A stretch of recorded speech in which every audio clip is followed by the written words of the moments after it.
მოგესალმებით ძვირფასო ტელემაყურებლებო, ეს გადაცემა უნდა იცოდეა, მე კი მისი წამყვანი თამარ გუნთაიშვილი ვარ. დღევანდელი ჩვენი გადაცემის სასაუბრო თემა გახლავთ ზაფხულის გემოები. მოგეხსენებათ, რომ ზაფხული სავსეა სხვადასხვა გემოვნური სიამოვნებებით, მოდი ასე ვიტყოდი, თუმცა რაზე გავლენას ახდენს ზაფხულის პროდუქტები, კონკრეტულად ხილი და ბოსტნეული ჩვენს მეტაბოლურ სისტემაზე და ასევე შაქრის დონეზე ორგანიზმში, ამ ყველაფერზე ენდოკრინოლოგი ლაშა უჩავა გაგვესაუბრება. მოგესალმებით ლაშა. მოგესალმებით. ყოველთვის მოხარული ვარ თქვენთან საუბრით. ძალიან დიდი მადლობა მოწვევისთვის და ძალიან აქტუალური საკითხის განხილვისთვის სხვათა შორის. კი ბატონო, ყოველთვის მზად ვართ, რომ მაყურებლისთვის სასარგებლო რჩევები გავცეთ. ლაშა, პირველ კითხვას ასე დავიწყებ. თქვენთვის როგორც ენდოკრინოლოგისთვის, რას ნიშნავს ზაფხული და რაზე გავლენას ახდენს ის ჩვენს ორგანიზმზე? ზაფხული ისევე როგორც ნებისმიერი ადამიანისთვის არის სიხარულის მომტანი, ხო? და დადებითი ემოციების მომტანი. ენდოკრინოლოგიისთვისაც არის გარკვეული ძვრები მიმდინარე ორგანიზმში და სწორედ აი ამ განწყობას და ემოციებს გვექმნის ენდოკრინოლოგიაში მიმდინარე ეს ძვრები. რა მაგალითად სისხლების ფონზე გამომუშავებული დიდი ოდენობით D ვიტამინი, რომელიც მოქმედებს ჩვენ ფსიქოემოციურ სტატუსზე, რომელიც გარდა ამისა მოქმედებს ჩვენ თმაზე, კანზე, ფრჩხილზე და 300-ზე მეტ მეტაბოლურ პროცესში არის ჩართული ჩვენს ორგანიზმში და ამიტომაც დღესდღეობით მაგალითად ენდოკრინოლოგიაში D ვიტამინს არ მოიხსენიებენ როგორც აი ესეთ ჩვეულებრივ ვიტამინებს, ვთქვათ B12-ს ან B9-ს ან ასე შემდეგ. მას ლიტერატურაში, სამედიცინო ლიტერატურაში მოიხსენიებენ როგორც ჰორმონ D ვიტამინს, იმიტომ რომ მას აქვს უამრავი, ესე ვთქვათ, დადებითი ზეგავლენა ჩვენს ორგანიზმზე. გარდა ამისა, სეროტონინი ამის ფონზე, ასევე სეროტონინი, ანუ ეგრეთ წოდებული ბედნიერების ჰორმონი გამომუშავდება, რაც თავის მხრივ სხვათა შორის დაკავშირებული არის უკვე ზაფხულში კვების რაციონთან, იმიტომ რომ ჩვენს ორგანიზმში არსებული სეროტონინის 95% გამომუშავდება ნაწლავებში და მხოლოდ 5% თავის ტვინში. ეს ბოლო 100 წლების განმავლობაში გეთანხმებით აბსოლუტურად გადატარიალება იყო, ესე ვთქვათ, ეს აღმოჩენა სამედიცინო საზოგადოებისთვის, იმიტომ რომ ყოველთვის სეროტონინი ასოცირდებოდა თავის ტვინთან, ხო? ანუ ჩვენ ემოციებთან, გუნება-განწყობასთან, თუმცა აღმოჩნდა, რომ ეს კუჭ-ნაწლავის ტრაქტში მიმდინარე პროცესები არის, რომელიც დაკავშირებული არის ჩვენ მიერ მიღებულ საკვებთან, ჩვენ ორგანიზმში არსებულ მიკროფლორასთან, რომელიც განაპირობებს საბოლოო ჯამში აი ამ ბედნიერების ჰორმონის, ესე ვთქვათ, წარმოქმნას და ქართული ძველი გამონათქვამი, ესე ვთქვათ, ყველა კაცის გონება თუ ტვინი, ესე ვთქვათ, კუჭზე გადის, რომ რაღაცნაირად ამასთან არის მეტნაკლებად დაკავშირებული. არასდროს სხვათა შორის და ძალიან ბევრი, ესე ვთქვათ, რაღაცა გამონათქვამი არსებობს, რომელიც დღევანდელ რეალობას უკვე დადასტურებულ ფაქტებს შეიძლება ჩვენ შევადაროთ. თუმცა აი ამ დადებითი განწყობების გარდა ასევე შესაძლებელია ზაფხულმა გარკვეულწილად უარყოფითი ზეგავლენაც მოახდინოს ჩვენს ორგანიზმზე. ეს შეიძლება იყოს განსაკუთრებული სიცხე, რომელიც მოქმედებს კონკრეტულად სტრეს ჰორმონზე, ეგრეთ წოდებულზე, ანუ კორტიზოლზე, რამაც გარკვეული დისბალანსი შეიძლება გამოიწვიოს, მაგრამ აი ეს, ესე ვთქვათ, ბედნიერების მოტანაც, სტრესიც რაღაცნაირად აუნებელყოფს ერთმანეთს და გარკვეული ბალანსი მაინც დგება. ამიტომ ენდოკრინოლოგიაში ზაფხულის სეზონს გადამწყვეტი მნიშვნელობა აქვს.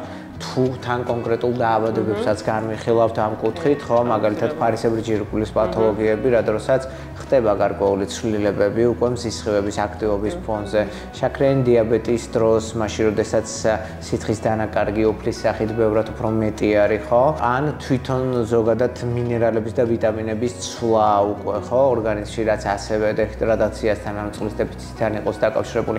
ამიტომ ენდოკრინული კუთხით საკმაოდ საინტერესო არის ზაფხულის სეზონი. დატვირთული ისევე როგორც ვთქვათ სხვა ნებისმიერ სეზონზე. ლაშა, ზაფხული შეიძლება ითქვას, რომ შაქრის სეზონია, ხო? მაგ შემოდის ნაყინი პირველ რიგში, ხილიც მათ შორის. იქნება ეს საზამთრო, ასევე ლეღვი, რომელიც ძალიან მაღალი შემცველობით არის, ყურძენი, შაქრის მაღალი შემცველობით, ხო? როგორ შეიძლება ეს ყველაფერი აისახოს ჩვენს ჯანმრთელობაზე, სად ვიპოვოთ ბალანსი და განსაკუთრებული რჩევები გავცეთ იმ მაყურებლისთვის, ვისაც ვთქვათ მიდრეკილება აქვს შაქრიანი დიაბეტისკენ, ან თუნდაც კი, აბსოლუტურად გეთანხმებით, ზაფხული ისეთი არის. ტკბილი და ბედნიერი სეზონი, ხო? ანუ ბედნიერებაც ხშირ შემთხვევაში რაღაცნაირად ტკბილთან ასოცირდება.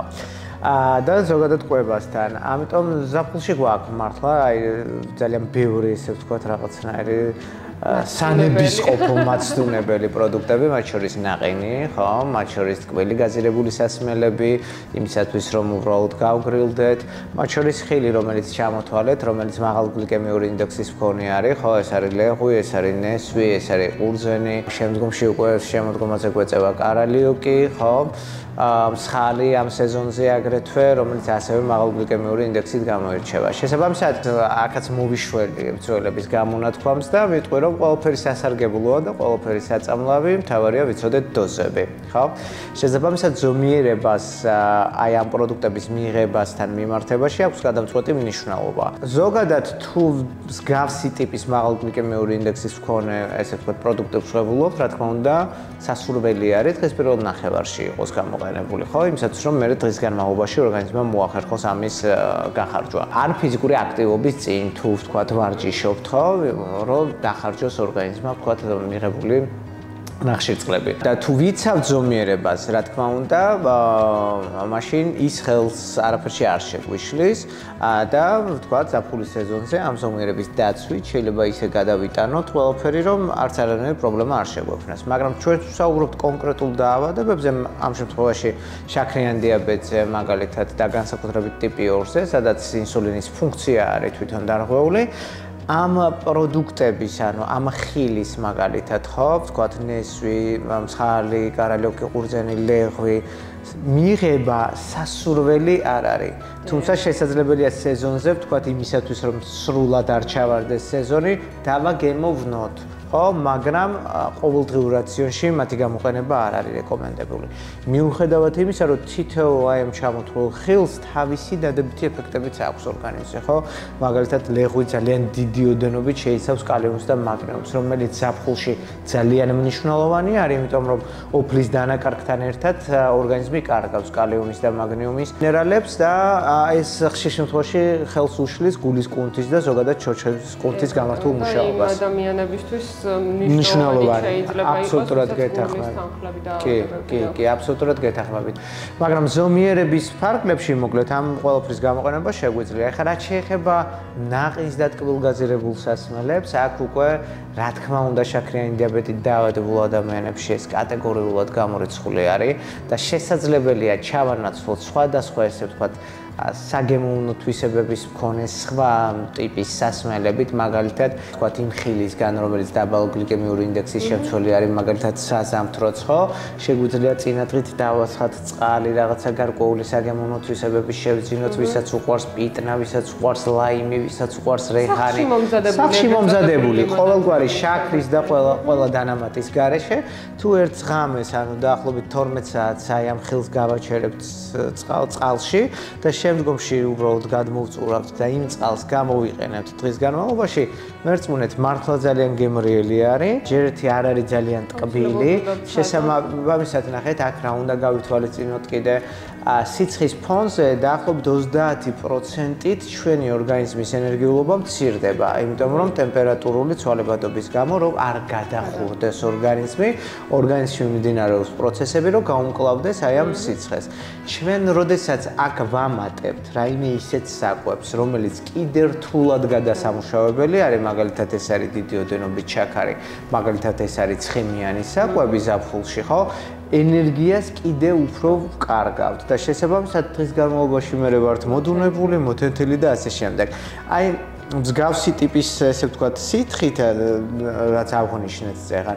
პირიქით ჩვენ ვიღებთ გარკვეული ოდენობით უჯრედის, რომელიც ჩვენი კუჭამკლავის ტრაქტისთვის მნიშვნელოვანი არის, იმ გარკვეულ მინერალებს და ვიტამინებს, რომელიც ჩვენი მეტაბოლიზმის აჩქარებისთვის არის აუცილებელი, რომ ენერგიულობა უფრო მეტი გქონდეს და წყალი ყველაზე მნიშვნელოვანი რაც არის, ხო? ანუ სუფთა წყალს ვერაფერი ვერასდროს ვერ ჩაანაცვლებს. ხა წყლის მნიშვნელობაზე მე არ დავიწყებ საუბარს, იმიტომ რომ ძალიან ბევრი ვიცით ამის შესახებ. შესახებ ხას უსვავს მის მნიშვნელობაზე ისიც, რომ ჩვენი ორგანიზმის დაახლოებით 60-65% წყლისგან არის. შესაბამისად, ეს უკვე ნიშნავს, თუ რამდენად მნიშვნელოვანი არის, მოკლედ, წყალი ჩვენი ორგანიზმისთვის. ვაშა, სხვათა შორის ეს კითხვა ოდნავ მოგვიანებით მინდოდა დამესვა, მაგრამ თქვენ უკვე ამომწურავად ისაუბრეთ წყლის გარდა კიდევ რა შემცვლელი ხასმელები შეიძლება რომ მივიღოთ, თუმცა მაინტერესებს ზაფხულთან ერთად იზრდება თუ არა წყლის მიღების დღიური ნორმა.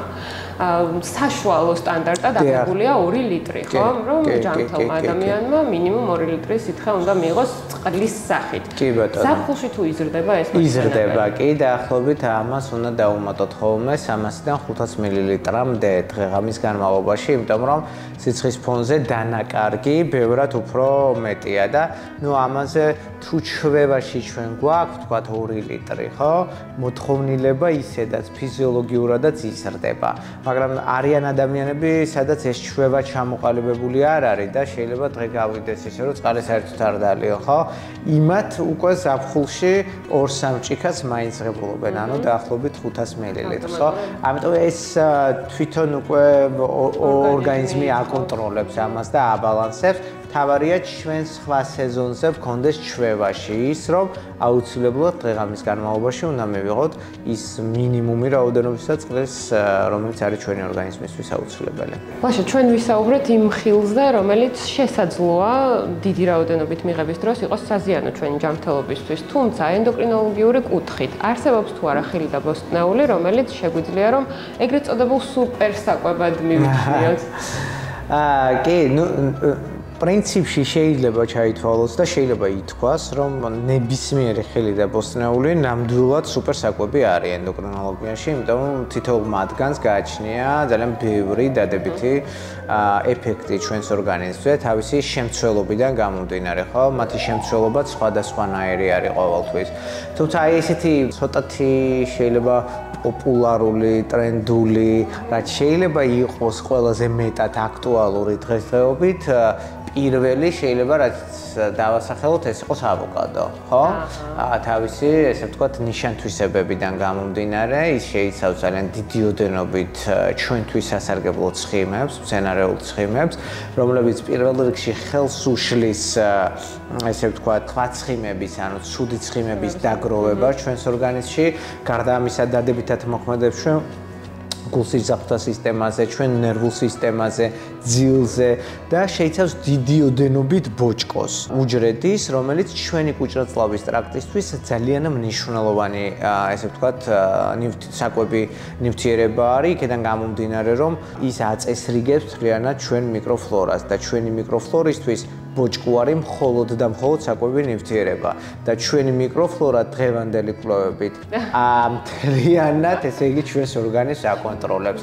მათ შორის ეხლა თქვით ბედნიერების ჰორმონი, ხო, სეროტონინის გამომუშავება, მათ შორის მოქმედებს იმუნურ სისტემაზე, მათ შორის მოქმედებს ჩვენ ფსიქოემოციურ სტატუსზე, მათ შორის მოქმედებს გულსიძახთა სისტემის დაავადებების განვითარების რისკებზე, ანუ მათ შორის წონაზე, რა თქმა უნდა, ხო, სიმსუქნე და რაც მერე უკვე დიაბეტთან ასოცირდება და ასე შემდეგ. ამიტომ ამას გადამწყვეტი მნიშვნელობა აქვს. ნუ კიდე რაც შეიძლება ჩავთვალოთ სუპერ, ესე ვთქვათ, პროდუქტად, ეს შეიძლება იყოს კენკრა ხილიდან მაგალითად, რომელიც დაბალგლიკემიური ინდექსის შემცველობით გამოირჩევა. გარდა ამისა უნდა აღვნიშნოთ ისიც, რომ რაც უფრო ფერადი არის საკვები, მით უფრო მეტ ანტიოქსიდანტებს შეიცავს ის. ხო, ანუ აი ეს მკვეთრი ფერი სწორედ აი ამ ნივთიერებებისგან არის მიცემული და მაგალითად ლურჯი მოცვი, ხო, მაგალითად ჟოლო, რომელსაც დამეთანხმებით, რომ საოცარი ფერი აქვს, მარწყვი, ხო, ანუ კენკრა, ის მოცხარიც, ხო, თუნდაც აი ეს პროდუქტები გარდა იმისა, რომ შეიცავენ, თქვათ, კალიუმს, მაგნიუმს, თუთიას, რკინას, დიდი ოდენობით მარწყვი მაგალითად, ხო, რომელიც ჩვენი ორგანიზმისთვის ძალიან მნიშვნელოვანი კომპონენტი არის, გარდა ამისა, ისინი შეიცავენ დიდი ოდენობით ბოჭკოს, რომელიც ჩვენი კუჟანწლავის ტრაქტისთვის აუცილებელი არის და შეიცავენ დიდი ოდენობით ანტიოქსიდანტებს. ანუ ანტიოქსიდანტები არის ის ნივთიერებები, რომლებიც ჩვენ ჯანსაღ უჯრედებს, ორგანიზმში არსებულ უჯრედებს იცავენ მავნე ზემოქმედებისგან. ეს მავნე ზემოქმედება შეიძლება იყოს ორგანიზმში არსებული სხვადასხვა ტიპის ტოქსინები და შლაკები და ეს მავნე ზემოქმედება შეიძლება იყოს რადიაციით მიღებული სხივებით.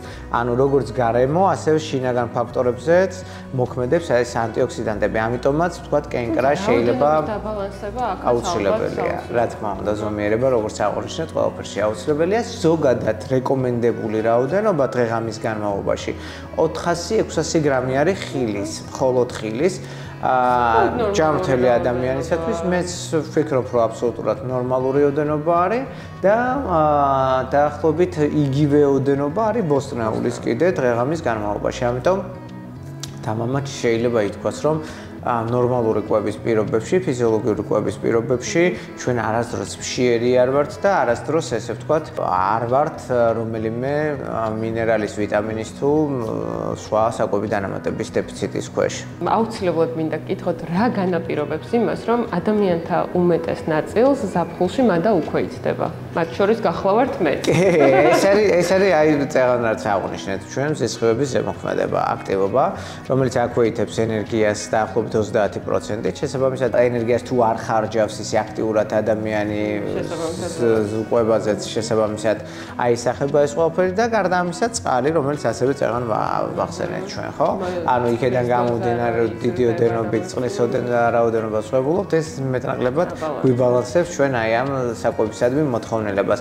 ამიტომ თუ ამ წყალს მე უკვე ჩვევაში გადავიდეთ სხვა სეზონებზეც, აი სხვა სეზონებზეც აღნიშნული პრობლემა არ შეგვექნება, რასაც ქვია წონა. საკერპია კი ბატონო. ნალაშა თუ არსებობს ენდოკრინოლოგიურ ჭრილში კონკრეტული დროები, რა დროსაც კონკრეტული საკვების მიღება უკეთესად აისახება ჩვენს მეტაბოლურ სისტემაზე. კონკრეტული დროები, ანუ კვების თვალსაზრისით, ხო? ანუ იცით როგორ არის? გააჩნია ადამიანის რეჟიმს. პირველ რიგში ეს არის ძალიან მნიშვნელოვანი, თუ რა რეჟიმით ცხოვრობს, ხო? იმიტომ რომ არიან ადამიანები, ვისაც მაგალითად ღამის საათებში უწევთ, ხო? თავისი შრომით სამუშაოდან გამომდინარე შრომა. არსებობენ ადამიანები, ვინც დილიდან აქტიურები არიან, ხო? ანუ ჩვენთვის მნიშვნელოვანი არის, რომ გაღვიძებისთანავე ჩვენს ორგანიზმს მივაწოდოთ ენერგია იმისათვის, რომ შემდგომში მთელი დღის განმავლობაში მას ჰქონდეს ბაზისი შექმნილი აი ამ ენერგიის წყაროსი და პერიოდულობით დაამატოს, ესე ვთქვათ, რაღაცა სხვადასხვა ტიპის წყაროთი, ასევე ენერგია, ხო? ვთქვათ, იგივე ვარჯიშის წინ თუ არის, ანუ ვთქვათ, დილით დავიწყეთ ფიზიკური აქტივობა და მაშინ მივირთვით, მერე გვიწევს გონებრივი სამუშაო, ხო? იქ უნდა დავამატოთ უკვე. პირველი, ესე ვთქვათ, ენერგიის წყარო, ანუ ძირითადი საკვები დღის პირველ ნახევარში უნდა იყოს მიღებული. დღის მეორე ნახევარში უკვე უნდა იყოს შედარებით უფრო მსუბუქი და არსებობს ისეთი პროდუქტებიც, მაგალითად, რომელიც დასაშვები არის, ხა ხილი ვახსენეთ, ხო? ჩვენ და ხილი მაგალითად დღის პირველ ნახევარში არის დასაშვები, იმიტომ რომ ენერგიის წყაროა ისიც ერთგვარი, მაგრამ არსებობს ასევე პროდუქტები, რომელიც დღის მეორე ნახევარში არის დასაშვები, რატომ? იმიტომ რომ უფრო მოვდუნდეთ, რელაქსი გქონდეს, ნერვული იმპულსების ამპლიტუდა დაქვეითდეს, რამაც უკეთ უნდა მოგვამზადოს ძილისთვის და ძილის პროცესი შემდგომში იყოს ნორმალური, ხო? ესეთი არის ძირითად შემთხვევაში მაინც უფრო რძის პროდუქტები, რომელშიც ფიზიოლოგიურად არსებობს შიგნითვე მელატონინი, რომელიც არის იგივე პროდუქტებს უფრო დილის საათებში. ნახეთ, აი პროტეინის როგორც ცილის გამოყენება შესაძლებელი არის დღეს პირველ ნახევარში, მაგრამ არა მხოლოდ როგორც დამოუკიდებელი პროდუქტი, ანუ ამასთან ერთად აუცილებლად არის ან ხილი, ან ბოსტნეული, იმისათვის რომ ნახშირწყლები და პროტეინები ერთად იყოს გამოყენებული, მაგრამ აი საღამოს საათებში უფრო ვთქვათ არა, ნახეთ თან როგორი არის რძის პროდუქტები ზოგადად გამოირჩევა ორი ტიპის დუღილით. ეს არის სპირტული და მჟავე დუღილი, ხო? არ უნდა იყოს მჟავე დუღილის მაღალი, ესე ვთქვათ, პროდუქტები, იმიტომ რომ პირიქით კუჭერწყლების ტრაქტი არ გააღიზიანოს, ხო? ეს შეიძლება იყოს კეფირი, ეს შეიძლება იყოს თვითონ რძეც, რომელშიც ფიზიოლოგიურად არსებობს მელატონინი, ანუ ეგრეთ წოდებული ძილის ჰორმონი, რომელიც მეტნაკლებად ჩვენ კუჭერწყლების ტრაქტის დადებითად მოქმედებს და თან აი ამ ნერვულ იმპულსებსაც და უფრო კარგად მიმდინარეობს მოკლედ მერე უკვე ძილის პროცესები. გარდა აღნიშნული ფაქტორებისა, თუ შეიძლება რომ სეზონმა განსაზღვროს კვების დროები? კი, რა თქმა უნდა.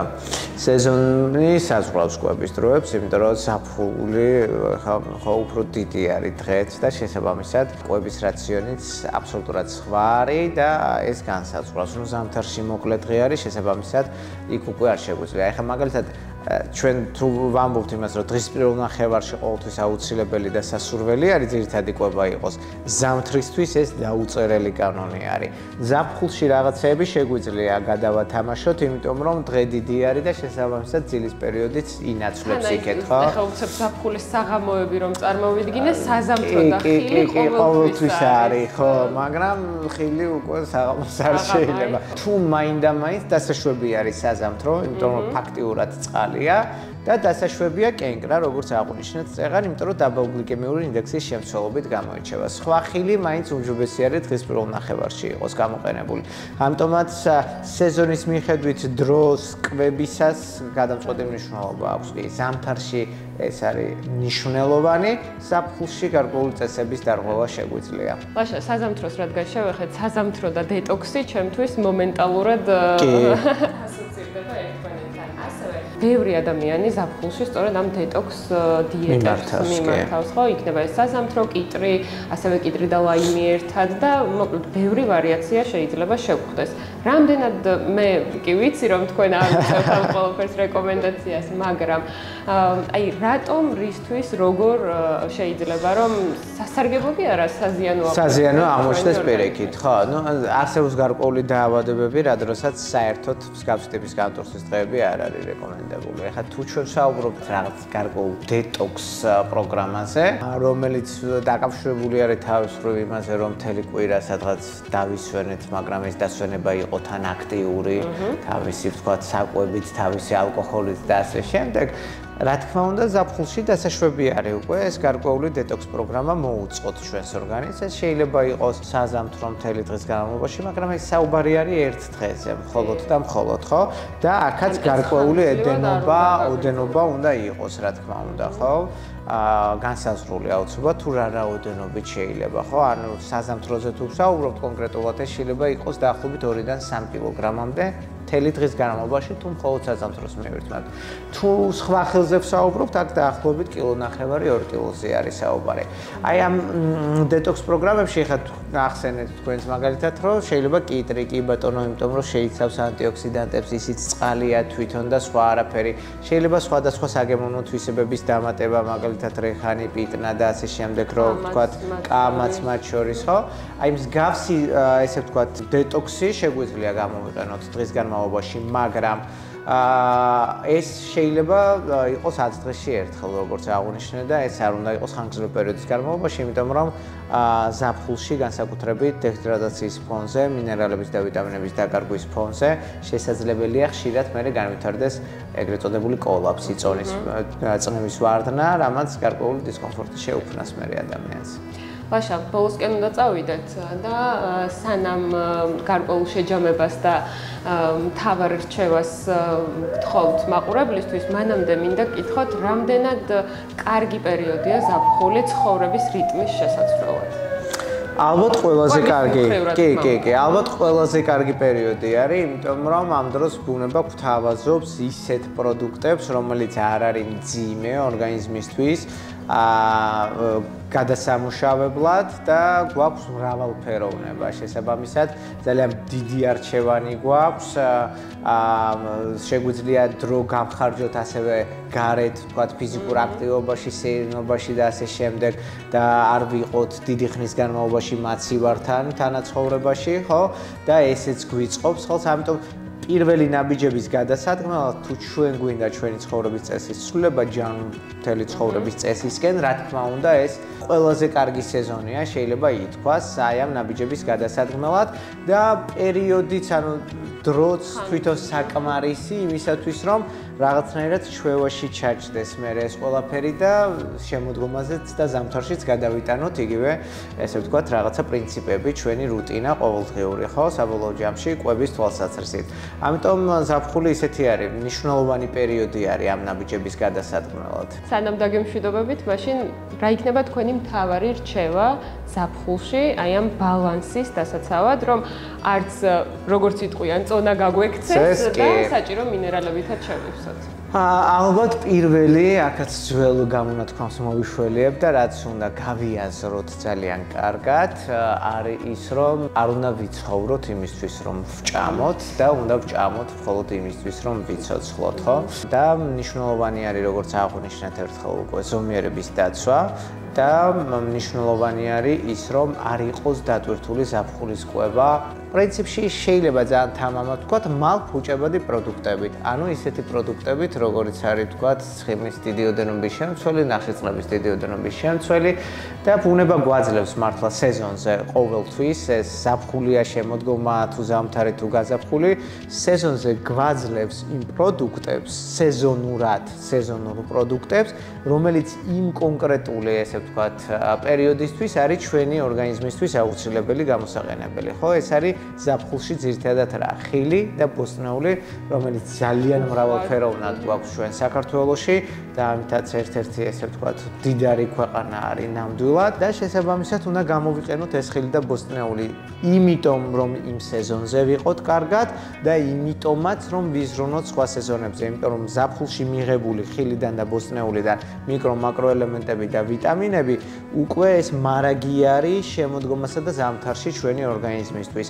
რაც საბოლოო ჯამში განაპირობებს ჩვენ მდგომარეობას, როგორც იმუნურ სისტემას, ასევე ფსიქოლოგიურ სტატუსს და ასე შემდეგ, ასე შემდეგ. ამიტომ მნიშვნელოვანი არის გამოვიყენოთ ეს სეზონი ხილისა და ბოსტნეულის თვალსაზრისით, არ უნდა დაგვაუწყდეს წყლის მიღება აუცილებლად ღამის განმავლობაში, ყოველთვის თან უნდა ვიფიქროთ, რა გვინდა და რა გვჭირდება, ეს ორი აბსოლუტურად სხვადასხვა ცნება არის და ყოველთვის უნდა გავაკეთოთ ის, რაც გვჭირდება. რა თქმა უნდა, რაც გვინდა, ისიც შესაძლებელია, მაგრამ აქაც ბალანსი უნდა დავიცვათ, კი. უღრმესი მადლობა. ძალიან საინტერესო იყო, ბევრი ახალი შევიტყვე და დარწმუნებული ვარ, რომ ჩვენმა მაყურებელმა ძალიან ისიამოვნა. დაგემშვიდობებით დროებით. ნახვამდის. წარმატებულ მშვიდობიან პოზიტიურ დღეს გისურვებთ თქვენს და ჩვენს მაყურებელსაც. დროებით.